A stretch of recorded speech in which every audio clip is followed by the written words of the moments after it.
সদস্য, আমাদের অভিভাবক আরো উপস্থিত আছেন সাল্লা উপজেলা আহ্বায়ক কমিটি ভাই। তাদের অধিকার প্রয়োগ করার সুযোগ সৃষ্টি করার দায়িত্ব আপনাদের।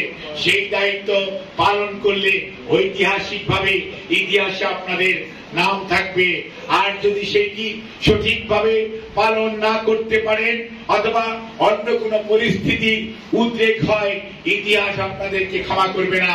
কাজে আমরা সুস্পষ্ট ভাষায় বলতে চাই, দ্রুততার সঙ্গে আগামী দিনে সংস্কার, বিচার, জাতীয় নির্বাচনের রোডম্যাপ ঘোষণা করা এবং বাস্তবায়ন করা এবং জনগণের অধিকার যত দ্রুত আপনারা জনগণের কাছে তাদের মালিকানা ফেরত দিবেন, তত দ্রুত এই দেশের সমস্যার সমাধান হবে, জনগণ আশ্বস্ত হবে এবং আগামীর বাংলাদেশ ৩১ দফার আলোকে ইনশাআল্লাহ একটি বসবাসের জন্য উপযোগী এবং সুশাসনের জন্য এমন একটি বাংলাদেশ হবে, যে বাংলাদেশ সামনের দিকে এগিয়ে যাবে।